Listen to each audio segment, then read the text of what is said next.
పెళ్లి జరుగుతుందని మీ అందరికీ చెప్పాను కదమ్మా. అయినా కూడా నువ్వు వెళ్ళి నీ మాటలతో వాళ్ళని బాధ పెట్టడం అవసరమా? వెళ్ళి నీ ఇష్టానికి మాట్లాడావు. ఇప్పుడు నీకు సంతోషమా?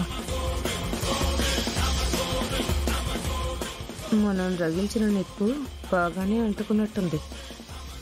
ఏందన్నా నువ్వు కూడా అట్లా మాట్లాడుతుండావు? నేను అదంతా ఏమనలే. ఈలోపే నీకు ఫోన్ చేసి అంతా చెప్పేసినారా? నీ చెల్లెలొచ్చింది, అట్లనింది ఇట్లనింది అని. చూడమ్మా, ఒకరు చెప్తే తెలుసుకునే స్థాయిలో ఉన్నానా నేను? నువ్వేంటో నాకు తెలీదా? చిన్నప్పటి నుంచి చూస్తూనే ఉన్నాను కదా. నువ్వు ఆ నగలు తీసుకుని వెళ్లడంలో నీ ఉద్దేశం ఏంటో నాకు అర్థమైంది.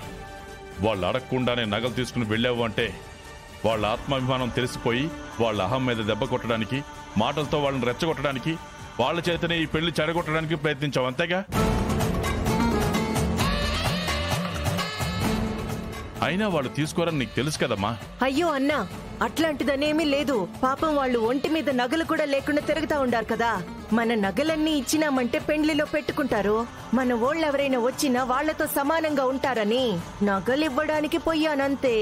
నువ్వు వాళ్ళ గౌరవం నిలబెట్టడానికి వెళ్ళావో, మాటలతో వాళ్ళని అవమానించడానికి వెళ్ళావో నాకు తెలుసమ్మా. చూడమ్మా, నీ మాటలతో వాళ్ళ ఆత్మాభిమానం దెబ్బతినేలా చేసుంటావు.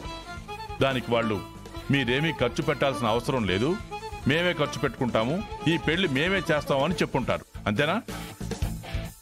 లేని వాళ్ళంటే కేవలం డబ్బు లేకపోతే లేని వాళ్ళు కాదమ్మా. ప్రేమాభిమానాలు, ఆత్మాభిమానాలు లేని వాళ్ళు అసలైన పేదవాళ్ళు. ఆ విషయంలో వాళ్ళు మనకంటే కోటీశ్వర్లమ్మా. దయచేసి వాళ్ళని చులకనగా చూడకు. పేదవాడి పట్టుదలకి కొండలే కరుగుతాయి. అదే పట్టుదల వాళ్ళు డబ్బు మీద చూపిస్తే మన ఆస్తులు, అంతస్తులు ఎందుకు పనికిరావు. మనకంటే పైకి ఎక్కడికో వెళ్లి కూర్చుంటారు. ఆ ఇంట్లో అందరి గురించి నాకు తెలియదు, కానీ ఒక అమ్మాయి ఉంది, విజయశాంతి. నీ మాటలకి ఆ అమ్మాయి పట్టుదల పెరుగుంటుంది. ఎలాగైనా తన అక్క పెళ్లి చేసి చూపించాలని తను అనుకుంటుంది. ఆమె పంతం పట్టిందంటే నువ్వు ఊహించని విధంగా ఈ పెళ్లి జరిపిస్తుంది. చూస్తుండు. యాడ్నించని వస్తాయన్నా గొప్పగా జరిపించేదానికి దుడ్డేమైనా దారిలో దొరుకుతా ఉండదా? మాటంటే పౌరుషం లేని వాళ్ళు, ఆధారపడి బ్రతికే వాళ్ళు మాత్రమే ఉచితంగా డబ్బులు ఎక్కడ దొరుకుతాయని ఆలోచిస్తారు. కానీ పట్టుదల కలవాళ్లు తమ కష్టాన్ని నమ్ముకుంటారు. వాళ్ళ నమ్మకం ముందు చరిత్రలో చాలా మంది ఓడిపోయారు. అనవసరమైన ప్రయత్నం చేశావు, చేస్తే చేశావు. ఇంకోసారి నాకు తెలియకుండా ఇంటికి వెళ్ళావంటే బాగోదు. చెల్లెలివి కాబట్టి ఈసారికి వదిలేస్తున్నాను, తర్వాత నీ ఇష్టం.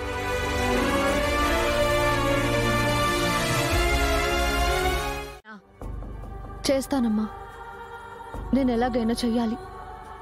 లేని వాళ్ళమని చెప్పి ఎవరికి ఇష్టం వచ్చినట్టు వాళ్ళు మాట్లాడుతుంటే ఆ మాటలు పడమంటావా? పేదవాడి రోషం కూడా పేదగానే ఉండాలమ్మా, లేదంటే జీవితంలో సంతోషమే లేకుండా పోతుంది. అమ్మా, అలా అని ఎంతమంది ముందు తల వంచుకోమంటావు? ఎన్నిసార్లు మాటలు పడమంటావు? ఈ పెళ్ళేదో వాళ్ళ ఆస్తి కోసం అన్నట్టుగా మాట్లాడుతున్నారు. మన దగ్గర ఆస్తి, అంతస్తు లేకపోవచ్చు, కానీ గౌరవం అనేది ఒకటి ఉందమ్మా. అన్నయ్య బ్రతుకున్నంతకాలం ఆ గౌరవాన్ని కాపాడుకుంటూ వచ్చాడు. అన్నయ్య లేకపోయినా నేనున్నాను. ఆ గౌరవాన్ని అలాగే కాపాడాల్సిన బాధ్యత నాది. నీ ఉద్దేశం మంచిదేనే, కానీ ఇవన్నీ ఎక్కడి నుంచి తెస్తావు, ఎలా చేస్తావు? అవసరానికి అడిగితే కనీసం 5,000 అప్పిచ్చేవాళ్లే లేరు. అలాంటిది లక్షల లక్షల డబ్బు ఎక్కడి నుంచి తెస్తావు? వాళ్ళ మీద పంతానికి పోయి అన్ని నేను చేస్తాను అని మాట ఇచ్చేస్తున్నావు. చివరికి చేయలేకపోయావంటే ఆ రోజైనా వాళ్ళ ముందు పరుగు పోతుందిగా. దానికంటే కాసేపు మౌనంగా ఉంటే సరిపోయేది కదా. మన ఆత్మాభిమానాన్ని వాళ్ళ ముందు తాకట్టు పెట్టమంటావా? మన తల తాకట్టు పెట్టినా కూడా అంత డబ్బు తేలేనప్పుడు కాసేపు తలదించుకుంటే పోయేదేవుందమ్మా. ఇచ్చిన మాట నెరవేర్చుకోలేకపోతే అక్కర్లేని ఆత్మాభిమానం మనల్ని అవమానాల పాలు కాకుండా అడ్డుపడుతుందా? లేదమ్మా, ఎంత కష్టమైనా పడతాను, ఏదో ఒకటి చేస్తాను. అక్క పెళ్లి ఘనంగా చేయాలన్నదే అన్నయ్య కోరిక. ఆ కోరిక నేను తీరుస్తాను. ఇంక మీరేం ఆలోచించకండి. ఏంటోనే భగవంతుడు రాత. నా తలరాతి ఇలా రాశాడు. అన్నయ్యకి బదులు కార్తీక్తో పాటు నన్ను కూడా తీసుకుపోయి ఉంటే అందరికీ కష్టాలు ఉండేవే కాదు. అక్క, ఏంటా మాటలు? అసలు నువ్వెందుకు వీటన్నింటి గురించి ఆలోచిస్తున్నావు? కష్టమైనా సుఖమైనా ఇవన్నీ భరించేది నేను. అందరూ కోరుకున్నట్టే నీ పెళ్లి ఘనంగా చేసి నిన్ను అత్తారింటికి పంపించే బాధ్యత నాది. విజయ, డబ్బు కోసం దిక్కుతోచక నువ్వు కష్టపడుతూ ఉంటే ఆలోచించకుండా ఎలా ఉంటాను?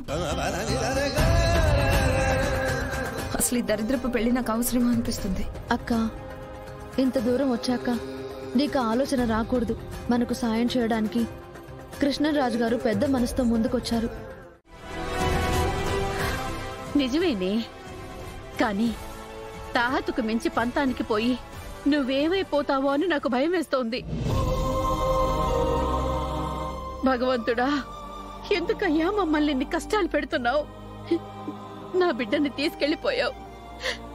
దీనికేదో మంచి సంబంధం వచ్చింది, పెళ్లి చేసి పంపిస్తే దాని జీవితమైనా సుఖంగా ఉంటుంది అనుకుంటే ఇప్పుడు కూడా ఎన్ని పరీక్షలు పెడుతున్నావు. ఇంకా ఎన్ని బాధలు భరించాలి? అమ్మా, మనుషులు పెట్టే బాధలకి ఆ దేవుణ్ణి నిందిస్తే ఎలా? మనం బాధపడకూడదని ఆ దేవుడు మంచి దారే చూపిస్తున్నాడు. కానీ ఆ దారికి మనుషులే అడ్డం పడుతున్నారు. ఆ అడ్డాలన్నీ దాటి అక్క పెళ్లి ఎలా చేయాలో నాకు తెలుసమ్మా. నువ్వు అక్క ప్రశాంతంగా ఉండండి.